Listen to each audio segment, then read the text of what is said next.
Добрый вечер. Вы смотрите программу «Якутия Лайв». С вами Ирина Ефимова. 27 апреля мы отметили большую и важную историческую дату для нашей республики и для страны в целом. Это столетие со дня образования Якутской автономной Советской Социалистической Республики. О том, как происходило становление Якутии в те годы, какие знаковые события способствовали тому, что мы сегодня имеем, мы поговорим с моим сегодняшним гостем, журналистом, писателем, публицистом, исследователем и заведующим кафедрой журналистики филологического факультета Северо-Восточного федерального университета имени Максима Кировича Амосова, доцентом, кандидатом филологических наук Олегом Сидоровым. Добрый вечер. Добрый вечер, Ирина.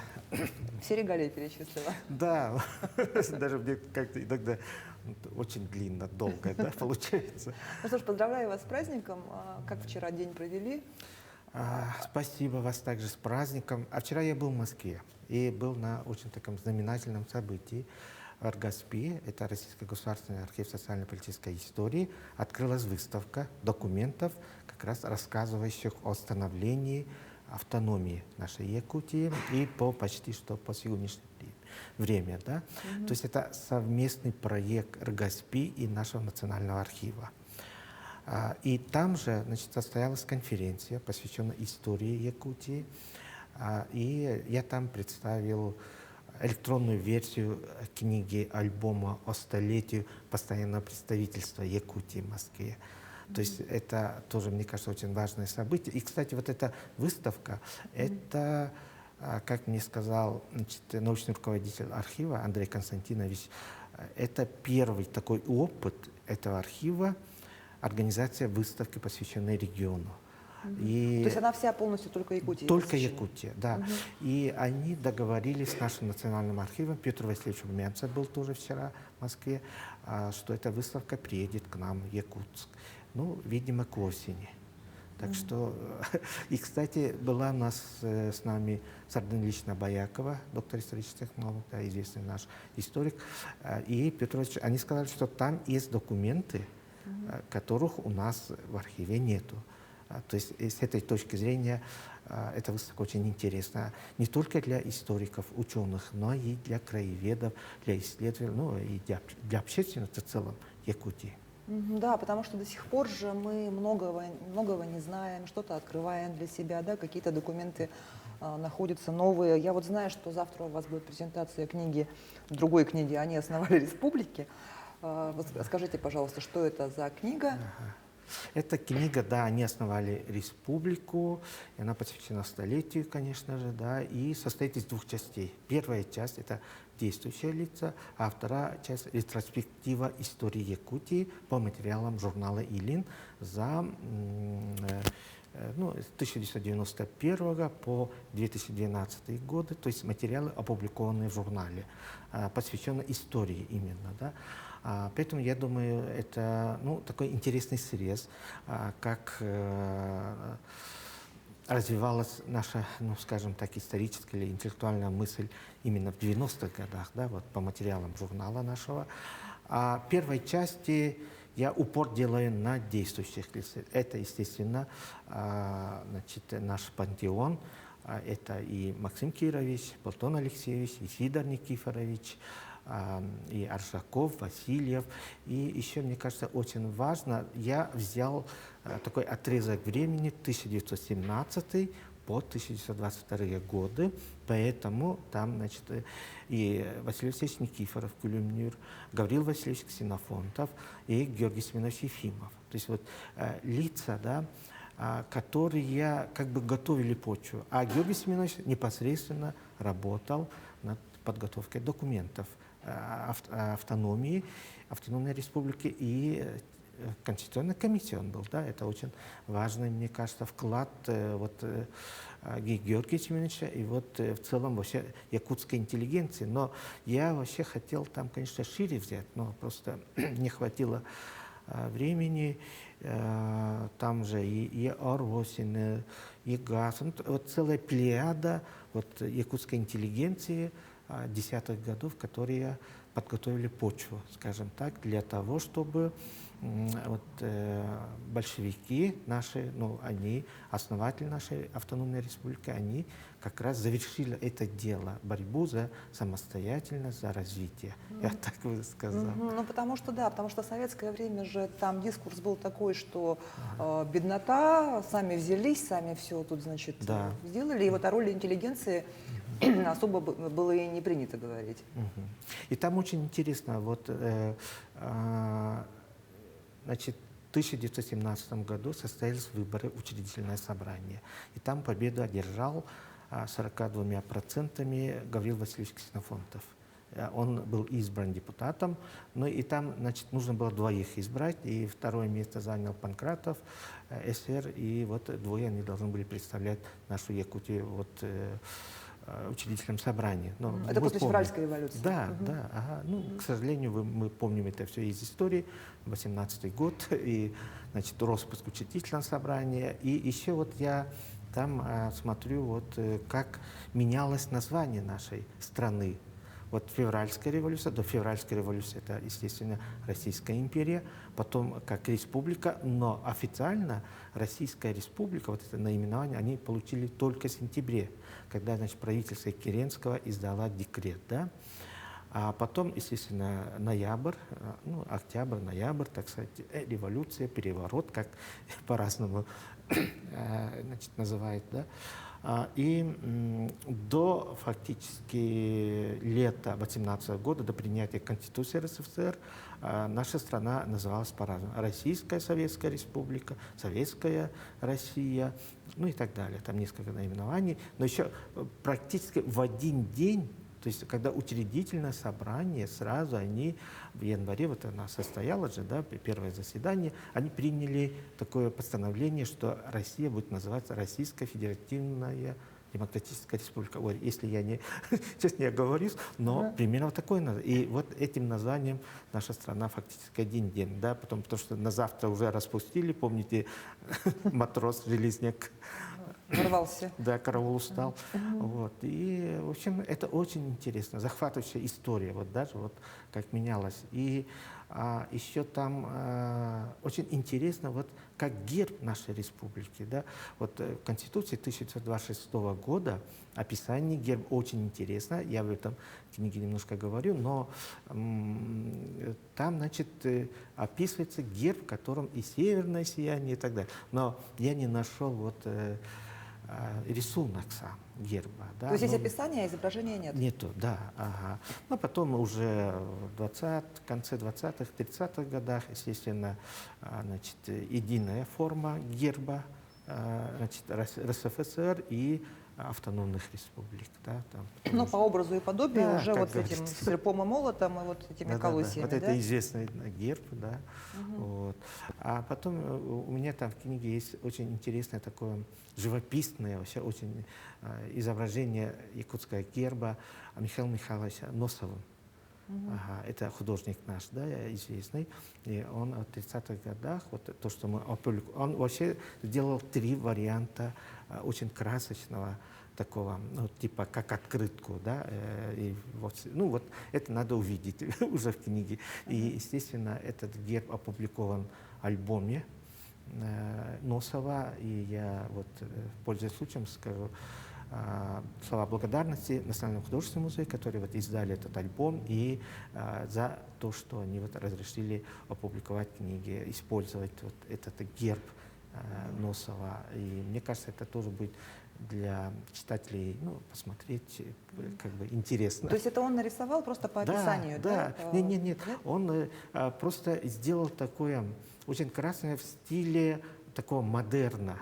Но там он, вот этот известный герб там, ага, вот РСФСР, Канонический. да, этот советский герб, но все-таки он во весь цветах там и так далее. Ну, в общем, очень сложно это описывать, но интересно. Вот. Поэтому, мне кажется, и там еще у меня есть один тоже интересный факт. Он, хотя он известен историкам, но многие историки приписывали вот этот документ Василию Васильевичу Никифорову, Кюлюмнюрю. Но на самом деле это документ, он называется доклад представлен Наркомнац в 1920 году, и он написан Василием Гавриловичем Никифоровым. И есть предположение, что это сын купца первой гильдии Гаврила Васильевича Никифоровых Манетахова. Вот как раз он тогда был. Ну, тут тоже есть своя история. Ну, об этом надо книгу прочитать про Василия Гавриловича. И вот, кстати, Василий Гаврилович предлагал в этом своем докладе Наркомнацу создать и подотделы. Вот, и то, что потом было, мне кажется, все-таки частично, вот его предложения были использованы в работе Наркомнаца. То есть, видите, как вот интересно тоже, да, тот человек, который совершенно, ну, как бы представитель другого лагеря, сын купца первой гильдии, да, там, миллионера, возможно. Но мне все-таки кажется, что это он. Хотя есть версия, что он в 1918 году погиб, когда участвовал в сопровождении императора Николая II и его семьи Екатеринбург-Тобольск. Да, И там же с ними вместе... Нет, он отдельно, то есть это есть свидетельство, рассказ Марии Кузьминичны Гавриловой, что его просто ограбили и застрелили отдельно. Это когда он вышел просто прогуляться. Хотя вот получается тогда в 20-м году, кто такой тогда Василий Гаврилович Ксенофонт? Никифоров, да? Тоже вот очень интересно. Поэтому дальше надо искать. Вот.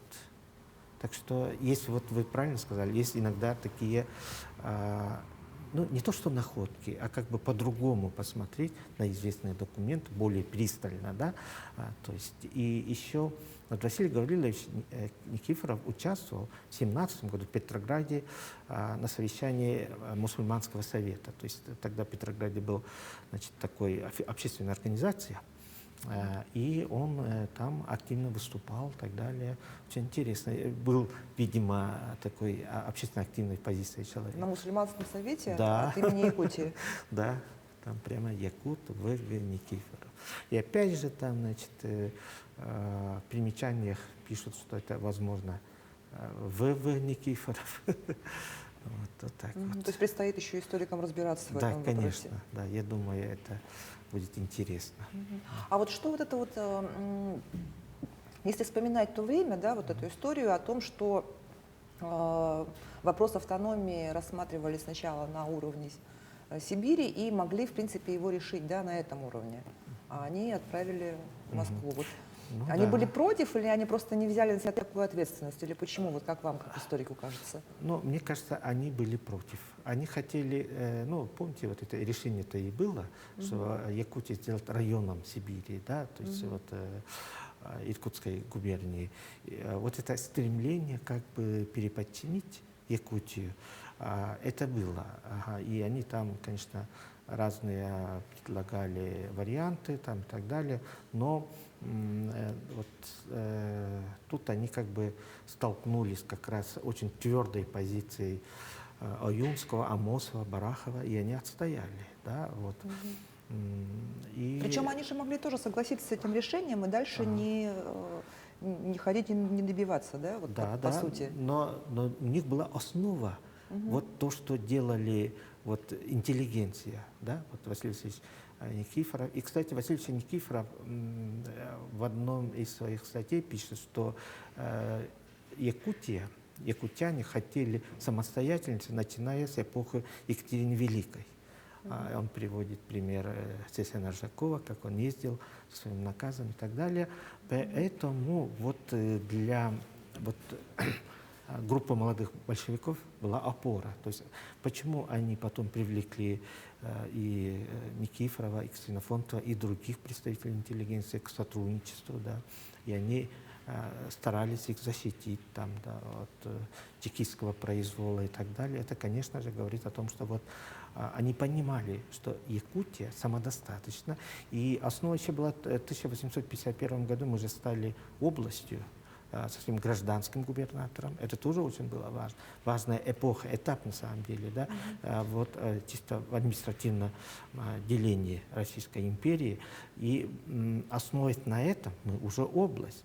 мы еще должны стать еще и более такой самостоятельной в статусе автономной республики.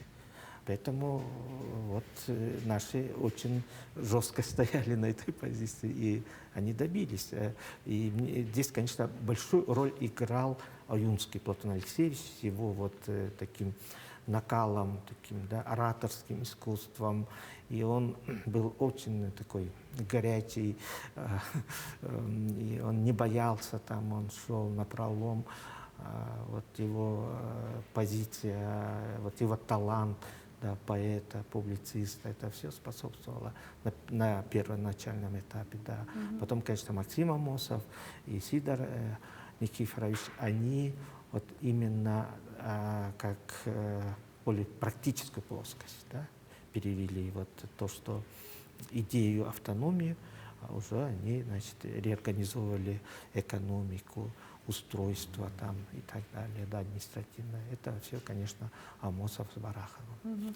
Мы с вами на прошлой неделе виделись на премьере фильма про Юнского в Да. кинотеатре «Центральный». Сейчас эти фильмы показывают у нас по каналу НВК, по Якутии-24. И вот что меня особенно поразило, наверное, всех зрителей, да, какие они были молодые. Да. Вот одно дело читать, какого они были года рождения, когда это происходило, да, другое дело вот видеть на экране совершенно молодые лица и понимать, что им-то, по сути, было там по 20 с небольшим лет. Вот.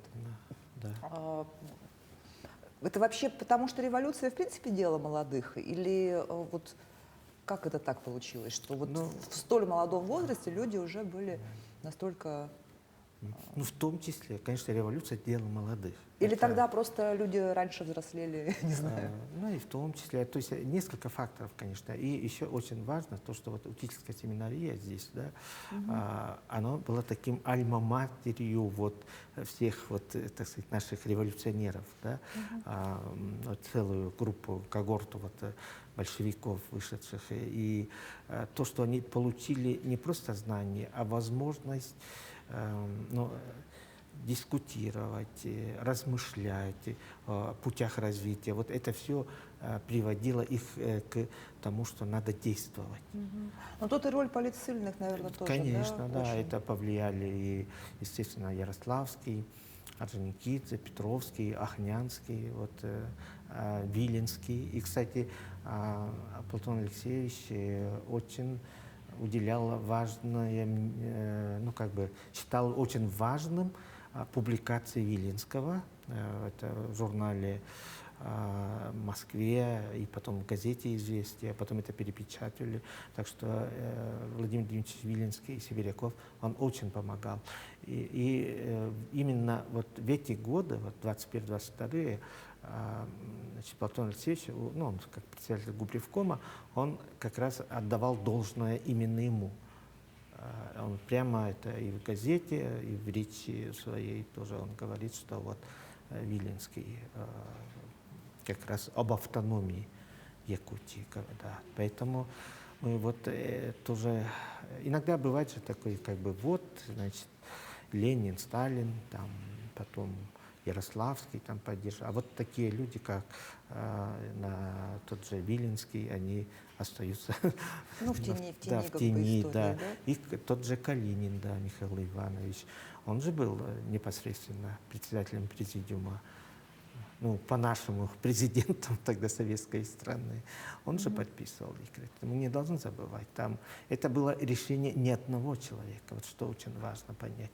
Это все-таки коллективная, и это была политика, заложенная Лениным, да, вот именно по отношению к национальным республикам, регионам. Ну вот не могу не спросить такой извечный вопрос о роли личности в истории. Вот все-таки историю делают личности или процессы происходят и просто выносят кого-то на гребне волны? Ну, тут такого однозначного ответа нет.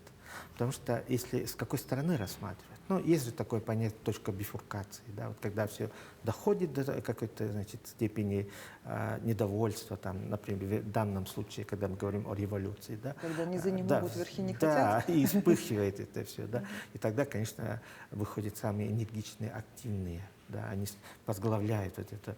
А так, конечно, все-таки выходят на передний план самые подготовленные, да, самые яркие, самые убежденные в своей правоте. Поэтому личность — это, конечно же, мы же как историю воспринимаем. Иногда же история — это некий рассказ о личностях, да, о первых лицах, о каких-то, значит, военачальниках, маршалах и так далее. То есть это не просто так, да, поэтому роль личности очень велика. И даже в нашей современной жизни, если мы так вот подумаем, да, например, 1990-е годы, вот, то, что Михаил Ефимович Николаев, мне кажется, он играл там важную роль, да, вот, в процессе, когда, значит, шли вот реформы. Ну вот, кстати, вы в 2017 году выпустили книгу Михаила Николаева «Биография продолжается». И биография первого президента — это и биография республики, говорится в аннотации книги. Вот.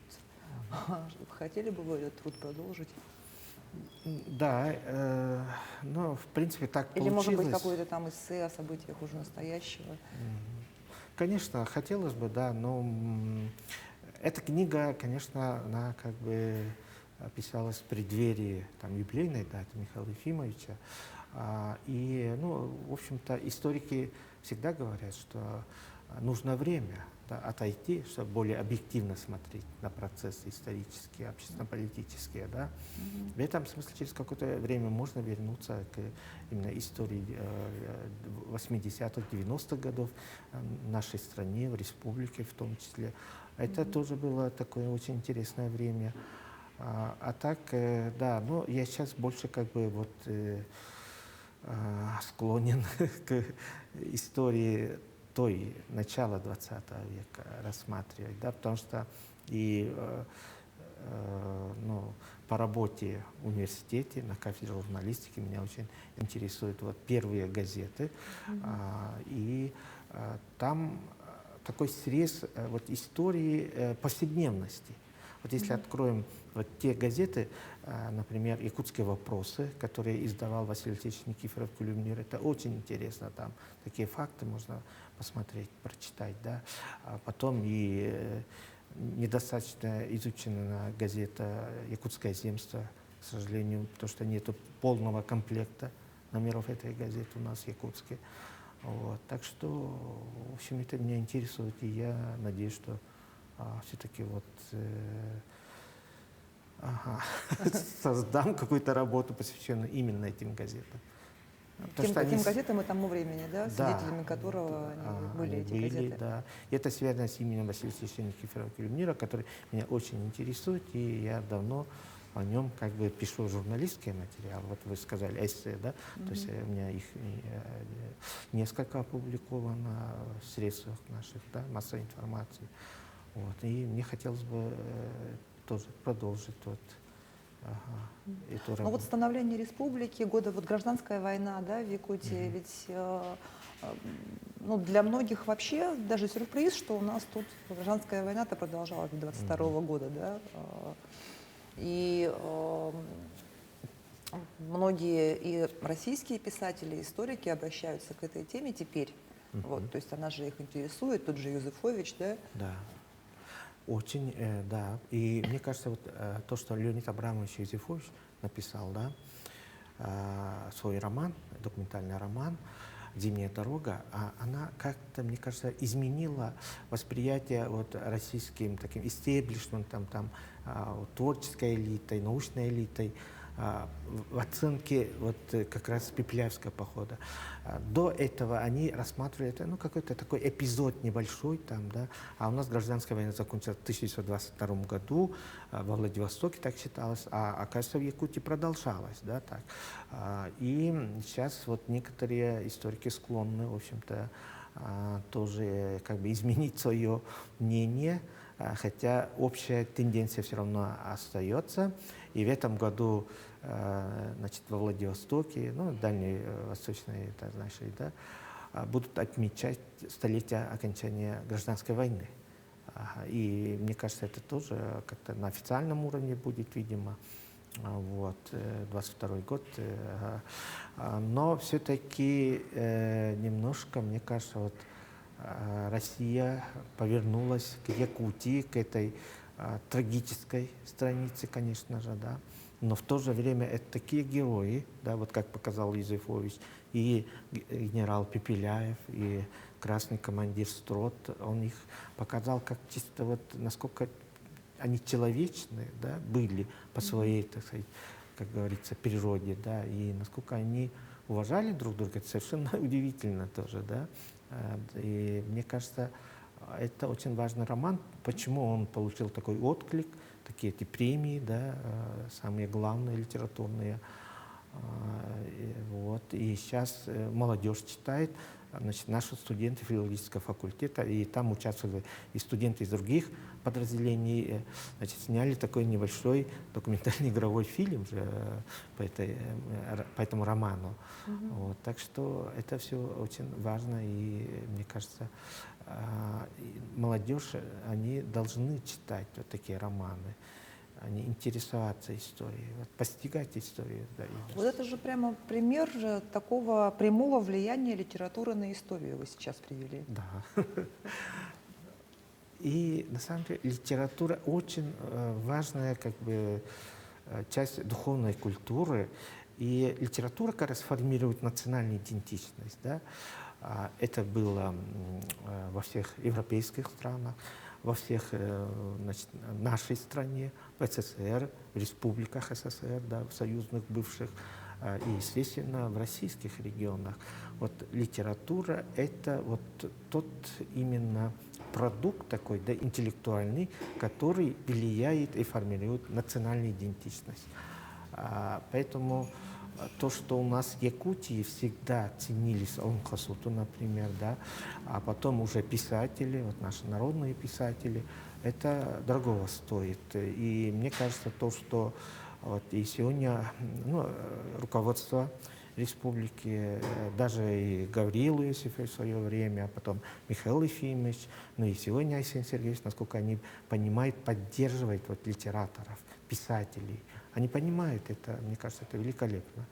Ага. И, значит, есть будущее, так сказать, у народа Саха. Да.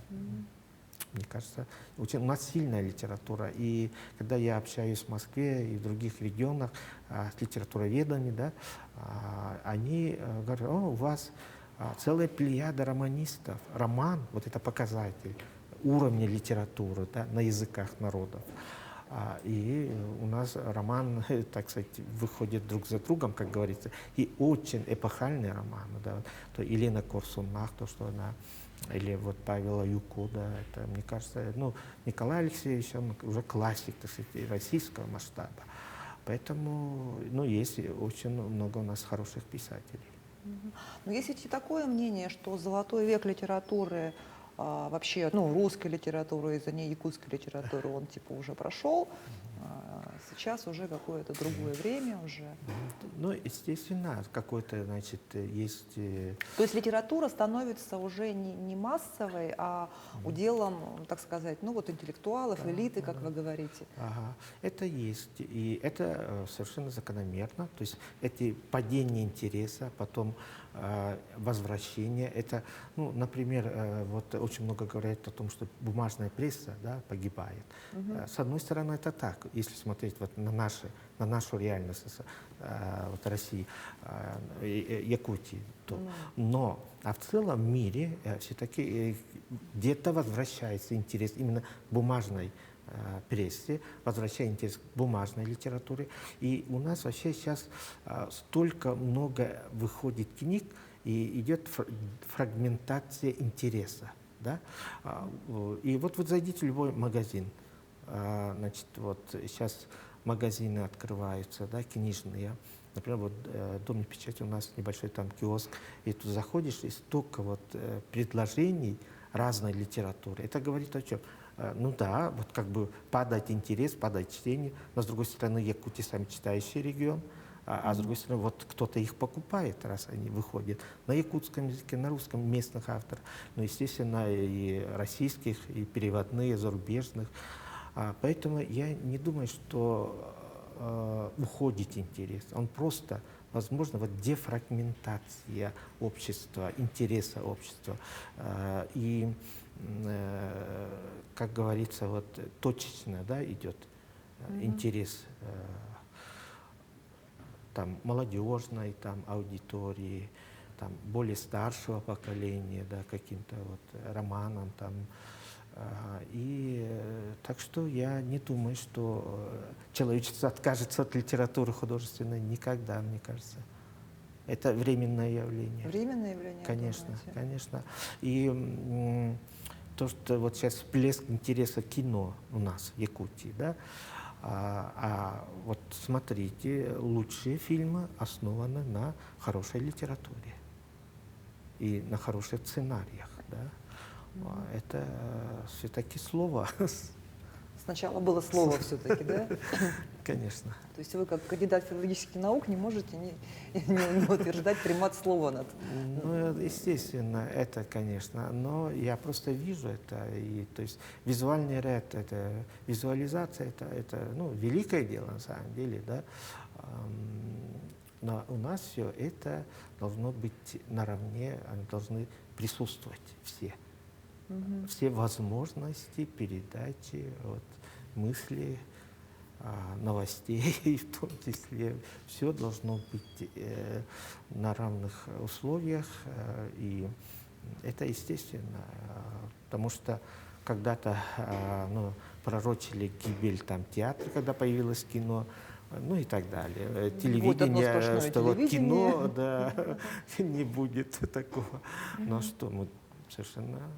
Вы заведуете кафедрой журналистики, много постоянно взаимодействуете с молодежью, вот, причем с молодежью такой, ну, особенной, да, то есть считается, что будущие журналисты — это самые такие, ну, наверное, пытливые, интересующиеся и современностью, и вот какие они?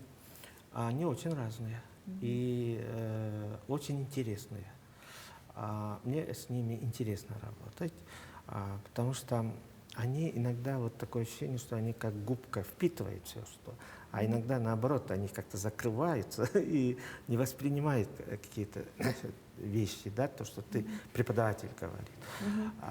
И просто вот зажечь какой-то огонь в них, это, ну, как говорится, дорогого стоит, да, это, ну, преподаватель тоже должен быть талантливым, там, популяризаторами, в том числе, конечно, в какой-то области, да, знаний, и профессии, вот, поэтому я совершенно уверен, наша молодежь, они очень креативные. А есть что-то, что отличает вот это новое поколение вот этих вот? Они больше, конечно, живут немножко в другом мире, чем наше поколение. Это цифровой мир, и они больше там разбираются, скажем так, да, и как рыба в воде там, в цифровом мире. Но это время такое. А что можно сказать вот о настроениях вообще? Насколько они патриотичны? Они очень патриотичны, потому что любовь к родине, вот, к истории, к нашим героям. Я вот как-то недавно выступал на круглом столе, и у меня была тема Максим Амосов, герой нашего времени. Да, и это я не просто вот взял вот эту фразу, да, используя, а основываясь на фактах, на интересе молодежи к личности Амосова. Может быть, оно не такое широкое, но есть вот ребята, которые хотят понять, почему Максим Амосов в таком вот молодом возрасте, как вы сказали правильно, да, стал вот таким руководителем масштабным, который видел будущее. Да? Поэтому вот все-таки молодежь знает и историю, и хочет постичь. И мне кажется, здесь сомневаться не надо молодежи. Ну что ж, и последний, ну не вопрос, может что-то пожелание какое-то вот Какой вы видите республику в грядущем столетии? Ну, республика наша должна сохранить свое «я», да? Свое истинное лицо, образ.